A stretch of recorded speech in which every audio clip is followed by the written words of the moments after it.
जी hello viewers, मैं हूं कमर चीमा अपने यूट्यूब चैनल कमर चीमा के साथ। व्यूअर्स, आज मेरे साथ मौजूद है मेजर गौरव वारिया, रिटायर्ड। आपको पता है किसी तारफ के मोहताज नहीं है, भारत का बड़ा जाना माना नाम है और यूथ में बड़े पॉपुलर है। Not just youth but across the country इनका जो एनालिसिस है, पर्सपेक्टिव है, वो बड़ा जाना जाता है और रिपब्लिक टीवी के साथ भी अटैच है। मेजर साहब, आपके वक्त का बहुत शुक्रिया। Thank you Cheema sir, thank you for inviting me. अच्छा मेरे सब, आज मैं थोड़ा सा बात करना चाह रहा हूँ क्योंकि आज वैसे 27 दिसंबर है, पूरा साल गुजर गया है। हम तबसरे तजिए आपके चैनल पे भी बैठ के रिपब्लिक पे करते रहे और आपके साथ भी यहाँ पे बात होती रही। लेकिन इफ आई आस्क यू के हाउ डू यू सी 2020 और हाउ वाज 2020, तो what would you say about this major साहब? सब कोरोना की बहुत बुरी मार है पूरी दुनिया को, तो हमें भी लगी है मार। तो 2020 has been bad for a lot of reasons. It has been bad for the common man, आम आदमी के लिए। चाहे इंडिया में ले लें चीमा साहब, पाकिस्तान में ले लें, कहीं भी ले लें, तो अच्छा तो किसी के लिए भी नहीं रहा 2020। अगर मैं ये बोलूँ आपको,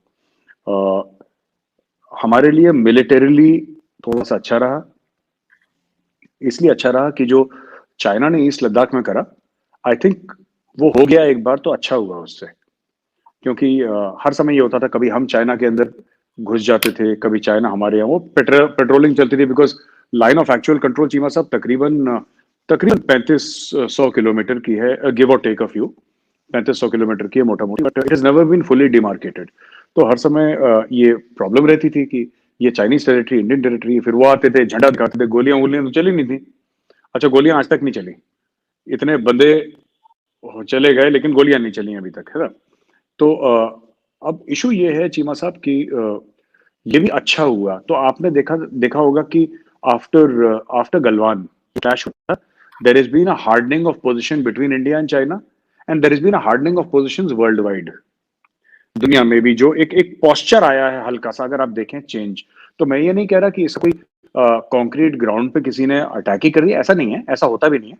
लेकिन एक आप देखेंगे कि अमेरिका का, यूरोप का, काफी और कंट्रीज का, ऑस्ट्रेलिया का, जापान का, जो जिसको हम क्वाड कहते हैं, it has seen hardening of postures. So from the Indian military perspective, some people are saying that यार वो इतनी हाइट पे लोग हमारे बैठे हैं। वो हाइट पे तो लोग पहले भी बैठे थे, आपको ज्यादा बैठ गए, but they were all there. वो तो चाइनीज आए ना टिबेटन प्लेटू में, यहाँ पे they are constructing on their own side of the LAC. They are constructing bunkers, and they are constructing settlements on their part across in their territory. But we were always there, हम तो शुरू से ही वहां पे थे ना। We were there for decades and decades. तो for us it's not new, and but it's in many ways जिसको कहते हैं ना जी, स्यापा खत्म हुआ तो खत्म हुआ। अब आगे ठीक है, सामने आ गए। Now now we know. पहले बड़ा ये चलता था कि अच्छा थोड़ा सा, नहीं पहले आप जी, पहले आप। वो लखनवी अदाकारी होती थी, अब वो तो बंद हो गया है। नाउ इट्स इसी में एक साथ एक सवाल डाल दूं और ही। लेकिन मेरे सब आप नहीं समझते कि हम एक बात करते थे जी कि मोदी जी की और शी जिनपिंग की 18 मुलाकातें हुई, ताल्लुकात बहुत अच्छे थे, इकोनॉमिकली चीजें थी, आपने उन पे एप्स क्लोज कर बैन कर दी, उन्होंने आपको टफ टाइम देना शुरू कर दिया, आपका जो स्ट्रेटेजिक कंपटीशन बढ़ गया। अगर देखा जाए, गो के डायरेक्ट कोई फाइट नहीं है, लेकिन जो एक कंपटीशन था रीजन में वो बढ़ गया। Isn't it challenging for India? Yes, and it is certainly challenging, and it's a good challenge. देखिए, जब आप जब आप लोहे को आग में डालेंगे तभी तो स्टील बनेगा वो। तो वही मैंने पहले भी यही बात कही थी चीमा साहब कि अच्छा हुआ जो हो गया। I welcome it. मैं जानता हूं इससे परेशानी है लोगों को, लेकिन I welcome it, personally I welcome it. क्योंकि अब देखिए क्या हुआ है ना कि हमने तो शी जिनपिंग को वेलकम करा, वो मोदी जी के साथ झूले पर भी बैठे। अब काफी लोग इंडिया में भी कहते हैं, खासतौर से ऑपोजिशन पार्टीज ना, कि ये कहते हैं कि साहब ये बड़ा आपने तो साहब झूले पे बैठाया, देखो ये अरे मोदी जी ने शादी थोड़ी ना कर ली थी शी जिनपिंग से। किसको किसको किसको पता था कि ये शी जिनपिंग। अब अगर मैं ही आपको, आपकी और मेरी बड़ी अच्छी दोस्ती है चीमा साहब, और मैं आपके पीठ पीछे जाके कोई साजिश कर दूं, तो यू आर नॉट रिस्पॉन्सिबल ना। वो तो गलती तो मेरी है ना, जिम्मेदारी तो मेरी, आपकी कोई गलती है या आपकी कोई जिम्मेदारी बनती है? तो ऐसा नहीं है। तो ये चीज है कि हमने बोला था कि ट्रेड चलेगी और म्यूचुअली बेनिफिशियल ट्रेड। हमारा ये था, बैलेंस ऑफ ट्रेड जो थी वो, that was always in favour of China, because China has a larger manufacturing base than India. वो तो है ही चाइना का। लेकिन चीमा साहब फिर वो बात हो गई कि साहब ठीक है, चाइना को भी लेकर चलना है। लेकिन चाइना का आप देखिए ना, व्लादिवोस्टॉक में भी चाइना ने बोला ये भी व्लादिवोस्टॉक भी हमारा है। तो मैं अक्सर ये बात कहता हूँ, एंड आई से it with a lot of humour, and people should see the humour in this. China is the only country in the world with 14 neighbours and land disputes with 22 countries. मतलब कि आपका जो बगल वाला है उसके साथ, देखिए इंडिया चाइना का लैंड डिस्प्यूट मुझे समझ में आता है, आपका कश्मीर का हो, आपका कहीं का भी हो, हमारा कश्मीर का हो, कहीं का भी हो, इंडिया पाकिस्तान के बीच में एक बात समझ में आती है जी, बॉर्डरिंग कंट्रीज हैं।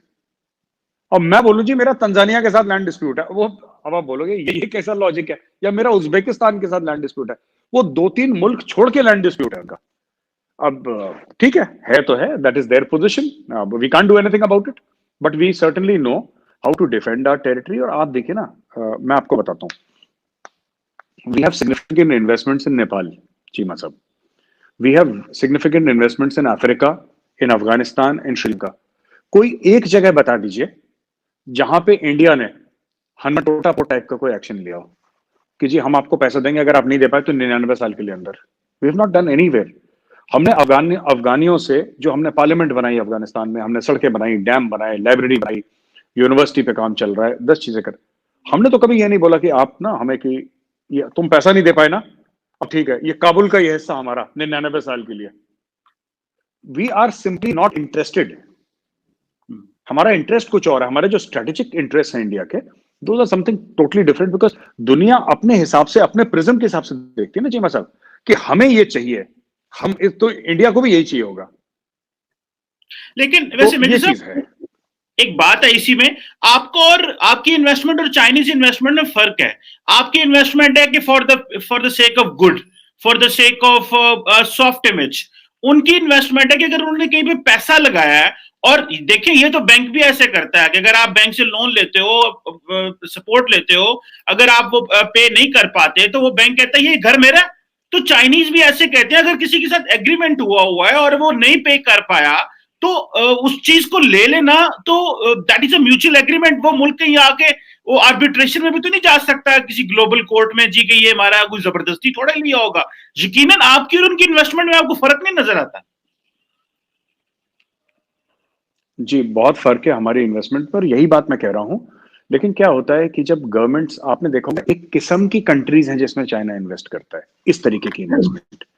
चाइना वॉल स्ट्रीट में इन्वेस्ट करे through companies, that is a separate investment. India में कंपनीज का करे, that is separate. It will let us look at example of Sri Lanka, a country that is economically not very strong. Sri Lanka economic strength नहीं है, ज्यादातर पैसा उनका tourism से आता है, फिशिंग से, सी फूड से, ये सब ज्यादातर। ऐसी कोई टेक्नोलॉजी नहीं है, ऐसा कोई मैन्युफैक्चरिंग बेस नहीं है श्रीलंका का, ऐसा कुछ भी नहीं है। ऊपर से they will look at people who are malleable and ductile, जो लोग मोड़े, टेढ़े करे जा सकते हैं, may be due to corruption, may be due to influence, कुछ भी, राइट। फिर आप उनको बोलिए डील साइन करिए। इससे क्या होता है, लोकल पॉपुलेशन में बड़ी, जिसको लोकल पॉपुलेशन की बड़ी दिल आजारी होती है, क्योंकि ना किसी की तो जमीन है ना, वो आपने जो क्लियर करवाई है, किसी ना किसी की जमीन है। तो ठीक है, देखिए ये जो, चाहे ये चीज पाकिस्तान में हो, श्रीलंका में हो, कहीं पर भी हो, ये तो मुल्क का अंदरूनी मामला है, मुल्क का अंदरूनी मामला। मैं सिर्फ आपको मेरा एग्जांपल देने का, चीमा साहब, सिर्फ ये मतलब था एग्जांपल देने का कि इंडियाज इंटेंशंस, आप कोई प्रूफ करके दिखा दे तो मैं मान जाऊंगा उसको। इंडिया के इंटेंशंस कभी ये नहीं रहे कि हमने आपके मुल्क में ना 2 पैसे लगाए तो हमें 4 चाहिए, अगर आप 4 नहीं दे पाए तो हम आपका घर ले लेंगे। हमारे पास अपना घर है, हम अपने घर से खुश हैं, संतुष्ट हैं, हमें आपका घर चाहिए नहीं। पहली चीज, लेट्स बी वेरी क्लियर, हमें चाहिए नहीं वो। हमें श्रीलंका में 1 इंच जमीन नहीं चाहिए। हाँ, इन्वेस्टमेंट करेंगे अपने, we are more into influence operations. How can you influence the people, we are not into कि जमीन ले लो। ठीक है, चाइना का एक अपनी पॉलिसी है, चाइना को अपनी पॉलिसी मुबारक, हमारी एक अपनी पॉलिसी है, we are very clear about it from day one. हमें ये काम करना ही नहीं है। हमें किसी के सामने प्रेडेटरी नहीं देखना, हमने किसी के सामने ये नहीं देखना कि और इंडिया ने कितने हजार साल हो गए, हमने कभी नहीं करा। हम लोग कभी बाहर नहीं देखा कि हम ये तलवार लेकर, घोड़े लेकर हम किसी का सर कलम कर दें, मार दें उसको कि ये हिंदुस्तान हो गया। आप इंडियन टेम्पल्स, आपको हिंदू टेम्पल्स दिखाई देंगे थाईलैंड में। आपको पता है जो ओरिजिनल थाईलैंड की कैपिटल थी बैंकॉक के आगे, उसका नाम अयोध्या था। अभी भी अगर आप थाईलैंड के रिकॉर्ड्स में जाके देखें, आप गूगल में चेक करिए, अयोध्या है जहां पे प्रभु श्री राम पैदा हुए, तो वो अयोध्या है। जहां पे ना इंडिया में, तो वहां पे भी अयोध्या है। वहां के किंग को अभी भी जो फॉर्मल टाइटल है थाईलैंड के किंग का, he is called Lord Rama. Because वो कहते हैं कि हम प्रभु श्री राम के वंशज हैं। थाईलैंड का किंग है, वो कहता है कि उनका नाम है लॉर्ड रामा, आप देखिए उनका ऑफिशियल। सिमिलरली इंडोनेशिया में, बाली में आपको हिंदू टेम्पल्स दिखेंगे, पर वहां पे हिंदुओं ने राज नहीं करा कभी, मतलब इन द सेंस कि इंडिया से जो गए और वहां पे किसी को, तो वो हमारा नेचर ऐसा नहीं है। We don't mean harm to anybody. Afghanistan में भी जो हम कर रहे हैं सब, एंड चीमा। और दोस्तों, जिस तरह के आप देख रहे हैं, मेरे साथ मौजूद है मेजर गौरव आर्य साहब। मेजर साहब, सबसे पहले तो आपके वक्त का बहुत शुक्रिया। थैंक यू बुलाने के लिए चीमा साहब, बहुत बहुत धन्यवाद आपका। Thank you. Thank you. अच्छा मेजर साहब, आज आपसे बात ये करनी है कि over the period of time एक फॉरेन पॉलिसी में ये ट्रेंड ऑब्जर्व किया गया है कि जो वेस्टर्न पावर्स हैं उन्होंने ये महसूस किया है शायद कि, और ये कहा जा रहा है कि पाकिस्तान जो है वो प्लान बी है और इंडिया प्लान ए था to engage in the region. और उसमें फॉर इंस्टेंस इंडिया जो है वो जो पोजीशन उसने ली रशिया के ऊपर और जिस तरह वो न्यूट्रल रहा, अभी भी मैं देख रहा था डॉक्टर जयशंकर जो हैं उन्होंने कहा जो यूएन में नेक्स्ट वोट होगा रशिया के ऊपर, यूक्रेन के ऊपर, उसमें हम अभी डिस्क्लोज नहीं करेंगे हमारी पोजीशन क्या है। तो इस तनासुर में आपने देखा कि बिलावल भुट्टो जरदारी जर्मनी गए थे तो जर्मन फॉरेन मिनिस्टर ने कश्मीर के ऊपर बात की, तो जिसका रिबटल आया इंडिया के फॉरेन ऑफिस की तरफ से और कहा गया कि ये अनवारंटेड था और ये चीजें हैं, ये इंटरनल मामला जो एक इंडिया का एक स्टेटेड पोजीशन है। आप क्या समझते हैं, रिसेंटली अमेरिका से भी बहुत सारी ऐसी बातें हुई, आप क्या समझते हैं, क्या वेस्ट किसी किस्म का कोई प्रेशर कर डाल रहा है, पुश कर रहा है, या जर्मनी का और अमेरिका का इस तरह बोलना साउथ एशियन पॉलिटिक्स पे दोबारा इंडिया पाकिस्तान के बारे में और कश्मीर का डिस्कस होना, इसको इंडिया में कैसे देखा जा रहा है? इंडियन प्रेस तो ये कह रही है कि जो है वो पाकिस्तान को एज ए प्लान बी के तौर पे जो है वो अमेरिकन ले रहे हैं और जर्मन फॉरेन मिनिस्टर ने कश्मीर के ऊपर दोबारा बात कर दी, तो आप इसको कैसे देखते हैं? अगर इंडियन मीडिया ने ये बोला है चीमा साहब कि प्लान बी प्लान है, तो मुझे नहीं लगता इंडियन मीडिया को ज्यादा समझ है इस मामले की, क्योंकि इसके लिए जियोपॉलिटिक्स और नेशनल सिक्योरिटी और फॉरेन अफेयर्स के एक्सपर्ट होते हैं। तो मीडिया वाले तो आजकल बोलते हैं कुछ, परसों कुछ किसी, तो ऐसा नहीं वो किसी ने सट्टे मार। मैं आपको बताता हूँ, देखें ना, इंडिया जैसे कि अभी कश्मीर का नाम ले लिया, तो पाकिस्तान में काफी इस चीज का था कि आर्टिकल भी आया था कि इन अ मेजर डिप्लोमेटिक विक्ट्री। ठीक है ना, कश्मीर का नाम ले लिया, ये कोई डिप्लोमेटिक विक्ट्री नहीं है। इसका क्या नाम ले लिया, ठीक है, फिर क्या हो गया, what is the next thing? क्योंकि हम लोग जिस तरीके से डिप्लोमेटिक विक्ट्री समझते हैं, और चीमा साहब आप लोग जिसको डिप्लोमेटिक विक्ट्री समझते हैं, हम दोनों का शायद थोड़ा सा फर्क है। मैं इंडिया और पाकिस्तान की बात कर रहा हूं, हम दोनों का अलग अलग है, और ऐसा नहीं कि आपका गलत और हमारा सही है, हम दोनों का सही है अपने लिए। When we say Dr. Jaishankar has scored a massive diplomatic victory, so it is something that can be counted. वो क्वांटिफाइबल है, ये क्वांटिफाइबल नहीं है। अगर किसी फॉरेन मिनिस्टर ने जर्मनी के ही सही एक कश्मीर का नाम ले लिया और उन्होंने कश्मीर के बारे में बोला क्या चीमा साहब? कश्मीर के बारे में बोला कि जो यूएन रेजोल्यूशन है उसके हिसाब से सोल्यूशन देखना चाहिए, राइट? तो यही उन्होंने स्टेटमेंट दिया कि यूएन रेजोल्यूशन कॉन्फ्लिक्ट नहीं होनी चाहिए, यूएन रेजोल्यूशन के हिसाब से सोल्यूशन होना चाहिए। तो ये तो हर एक मुल्क बोलेगा ना, क्योंकि यूएन के रेजोल्यूशन है। उसने क्या बोलना था? उसने ये थोड़ा ना बोलना था कि मैं पाकिस्तानी फौज के जाके मैं सब परचम लाल किले के ऊपर गाड़ दूंगी, ये थोड़ा ना बोलती। वो तो यही बोलना था कि यूएन के रेजोल्यूशन है, तो बोल दिया उसने, दैट्स ऑल राइट। दूसरी चीज है, हाँ मुझे ऐसा लगता है कि यानी जो प्लान ए प्लान बी की बात है, मुझे लगता है अगर इंडियन मीडिया ने, मैंने सुना नहीं, पर अगर इंडियन मीडिया ने कहा है तो बिल्कुल गलत है। देखिए, Pakistan has attracted the West. मैं दो कारण बताऊंगा आपको। Pakistan has attracted the West not because of Pakistan itself, but basically because of Afghanistan or because of some other country where West had a specific interest, right? तो उसका एक hook कुछ और था। पहली चीज तो ये। दूसरी चीज चीमा साहब ये है, थोड़ी सी कड़वी है लेकिन ये सच्चाई है, कि जब भी पाकिस्तानियों ने गोरों से हाथ मिलाया है तो पाकिस्तान में खून खराबा हुआ है, ठीक है? क्योंकि गोरों को आपसे क्या चाहिए? लोगों ने ये नहीं पूछा बिलावल से कि भाई बिलावल साहब आप बताएं, कश्मीर के ऊपर बयान दे दिया फॉरेन मिनिस्टर ऑफ जर्मनी ने, आपने उसके एवज में उनको क्या दिया? What did you give in return? आधा पाकिस्तान तो ये माना हुआ है कि इतना शेयर ब्रिलियंस है उसकी डिप्लोमेसी का, बिलावल का, कि उसके मुंह से उसने कश्मीर निकलवा लिया। ऐसा नहीं है। Diplomacy is a game of give and take. मुझे ऐसा लगता है इट्स वेरी डेंजरस, किसी को ये इन्वेस्टिगेट करना चाहिए कि वो कमिट क्या करके आया है वहां पे। एक तो ये बात है कि साहब जो जर्मन के साथ जिन्होंने काम करा था 20 साल का, जो अमेरिकन और मल्टीनेशनल प्रेजेंस था, तो वहां पे जो अफगान जो जर्मनी को सपोर्ट कर रहे थे, उनको वहां से निकालना है। और पाकिस्तान, ईरान, जाहिर सी बात है, nobody goes through Iran, heavily sanctioned state है, हेविली सैंक्शनड कंट्री है, नेशन है।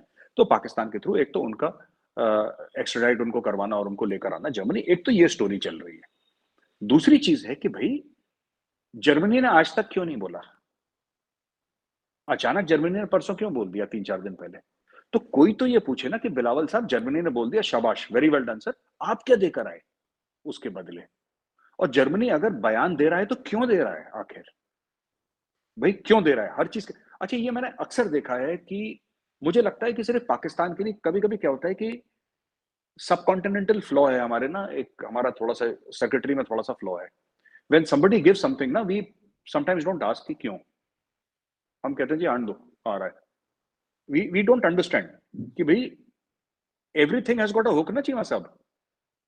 देखिए, आप मुझे कुछ दें, मैं आपको कुछ दूं, as friends we can do it, but as nations, अब अमेरिका ने पाकिस्तान को 450 मिलियन का, और मैंने आप ही की शो में बोला था 450 मिलियन का, जो उन्होंने बोला कि हम मेंटेनेंस करेंगे, स्पेयर पार्ट्स देंगे F-16 के, ठीक है। उसमें से 2-3 रीजन है। एक तो ये है कि भाई अमेरिका को और भी जहाज बेचने हैं, वरना कल कोई दूसरा मुल्क बोलेगा कि यार जब पाकिस्तान को जरूरत थी तब तो आपने बेच बाज के खा भी गए और आपने पाकिस्तान को डिच कर दिया, आपने आफ्टर सेल सर्विस नहीं दी, जैसे हम गाड़ी की लैंग्वेज में बोल सकते हैं, आफ्टर सेल सर्विस आपने नहीं दी जो आपको इतने सालों के लिए देनी थी। एक तो वो चीज। दूसरी चीज है कि obviously obviously America wants to influence Afghanistan.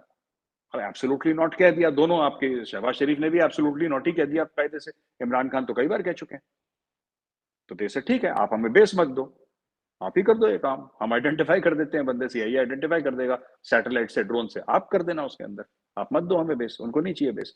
तो बात यह है कि जब भी पाकिस्तान का रिलेशनशिप गोरों से हुआ है विद द वेस्ट, गोरों से मतलब with the west, it has largely largely क्योंकि सिक्योरिटी पैराडाइम के बीच में हुआ है चीमा साहब, ज्यादातर जो पाकिस्तान का रिलेशनशिप अमेरिका के साथ वेस्ट में रहा है। और ये मैं आपको बता रहा हूं, डायरेक्टली या इनडायरेक्टली जो बिलावल साहब करके आए हैं वहां पे, इसका भी डायरेक्टली या इनडायरेक्टली कोई सिक्योरिटी रिलेटेड मामला रहा होगा। क्योंकि इट्स नॉट दैट कि Pakistan is making new laptops which Germany wants, या पाकिस्तान ने कुछ नई गाड़ी मैन्युफैक्चर कर दी, जर्मनी को समझ में नहीं आई। इसके पीछे आप पूछिएगा जरा बिलावल साहब से, अगर मिले हमसे, कहेंगे जनाब आप लेकर तो बहुत बढ़िया है, देकर क्या आए ये तो बताया मैं। ये फिर ये धीरे धीरे बात निकलती है बाद में ना, जब फिर कौम को सरप्राइज मिलते हैं बाद में कि अच्छा ये जो खुशखबरी थी मिठाई के डब्बे में बढ़ रहे थे, उसके बाद ये स्टोरी थी। और जहां तक इंडिया की बात है चीमा साहब, I just take 1 minute more, कि ये लोग प्रेशर डाल रहे हैं, of course they will try, क्योंकि देखिए बात यह ना कि अगर आप न्यूट्रल स्टैंड लेते हैं अपना, तो आपको फिर उसका हर जगह शाबाशी तो नहीं होगी ना, आपके ऊपर प्रेशर भी लोग डालेंगे, आपको तोड़ने की कोशिश करेंगे। लेकिन इंडिया अपने वजन पे खड़ा है।